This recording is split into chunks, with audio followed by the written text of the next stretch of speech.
So hi everyone, welcome back to my channel. और आज मैं आपको तैयारी करवाने वाली हूँ COQP04 के एंट्रेंस एग्ज़ाम की, जो कि आपका है CUET PG entrance exam. And ये है mainly BEd humanities and social science. तो चलिए करते हैं वीडियो को शुरू बिना किसी देरी के।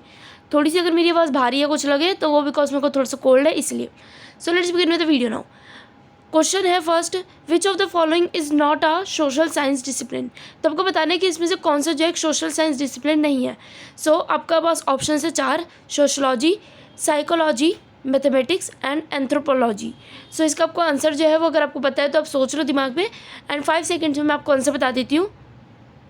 So the correct answer is here is C, mathematics. आप वीडियो को पॉज करके अपने दिमाग में एक आंसर सेट कर सकते हो एंड देन वीडियो को चालू कर सकते हो, ताकि आपको पता चल सके कि आपका करेक्ट आंसर सही है या नहीं। इनमें से मैं आपको बताना था कि कौन सा जो एक सोशल साइंस का डिसिप्लिन नहीं है। तो आपको पता चल रहा है कि सोशलॉजी, साइकोलॉजी, एंथ्रोपोलॉजी ये सब है, बट मैथमेटिक्स नहीं है। Second we have is the study of humans and society, like the study of human society and social behaviour is known as. मतलब कि जो ह्यूमन सोसाइटी के बारे में पढ़ते हैं और जो सोशल बिहेवियर मतलब लोगों के बिहेवियर के बारे में जब हम पढ़ते हैं तो उसे क्या कहते हैं। तो हमारे पास ऑप्शन है anthropology, sociology, political science and economics. So सबसे पहले आप देखोगे तो एंथ्रोपोलॉजी, ये भी थोड़ा थोड़ा लगेगा अगर आपने कुछ भी नहीं पढ़ा है तो। Second we have is political science, तो पॉलिटिक्स होता है वो तो ये हमें पता नहीं होगा। इकोनॉमिक्स इज जनरली लाइक पैसे की बातें, तो ये तो हमारे ह्यूमन सोसाइटी से ज़्यादा स्टडी नहीं है। सो हमारी जो करेक्ट आंसर है that is sociology. Next we have is the economic system based on private ownership and free market competition is called. मतलब कि जो हमारा इकोनॉमिक सिस्टम होता है जिसमें प्राइवेट ओनरशिप होती है, प्राइवेट ओनरशिप मतलब कि सिर्फ एक सिंगल आदमी के पास पैसा है, एंड फ्री मार्केट कंपटीशन जो है उसको हम क्या कहते हैं कि मतलब वहाँ पे मार्केट कंपटीशन पूरा है। मतलब कोई फ्री मार्केट मतलब कि कंपटीशन इतना कोई वो नहीं है, बट हाँ मार्केट कंपटीशन भी है, बट एक प्राइवेट ओनरशिप है। मतलब लोगों के जैसे कहते हैं ना राजगद्दी, वैसा है। तो डैट इज़, अगर आपको पता है ये चीज़ हमारे चाइना में है, that is capitalism. Next we have is which of the following is not a branch of philosophy. मतलब कि इसमें से कौन सी जो एक ब्रांच नहीं है फिलोसफी की। तो फिलोसफी की ब्रांच कौन सी नहीं है ये आपको पता होना चाहिए। तो हमारे पास ऑप्शन 4 हैं, that is epistemology, sociology, ethics and metaphysics. So इसका जो आंसर है, जो करेक्ट आंसर है डैट इज़ सोशलॉजी। सोशलॉजी जो है वो एक फिलोसफी की ब्रांच नहीं है। नेक्स्ट वी हैव इज जो कॉन्सेप्ट है सर्वाइवल ऑफ द फिटेस्ट, वो किससे एसोसिएटेड है। और ये इंपॉर्टेंट क्वेश्चन याद रखना, सर्वाइवल ऑफ द फिटेस्ट वो किससे रिलेटेड है, ये किससे एसोसिएटेड है।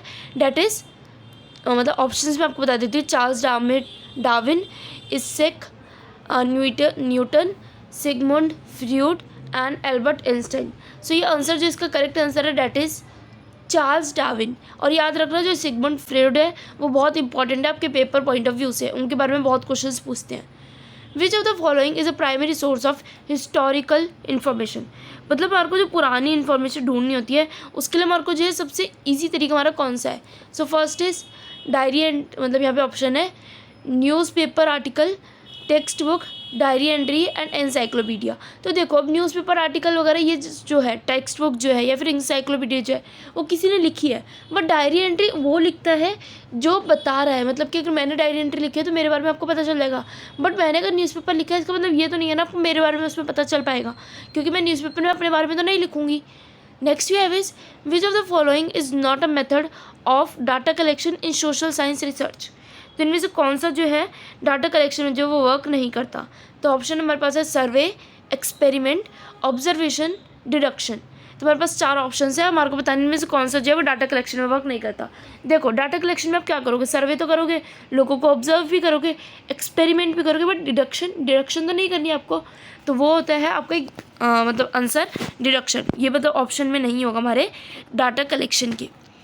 8th question we have is जो स्टडी है of past human cultures through their material remains is known as.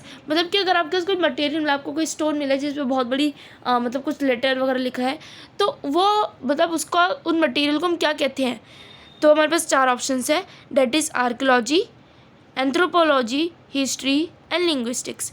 इसका जो करेक्ट आंसर है वो है हमारे पास आर्कियोलॉजी।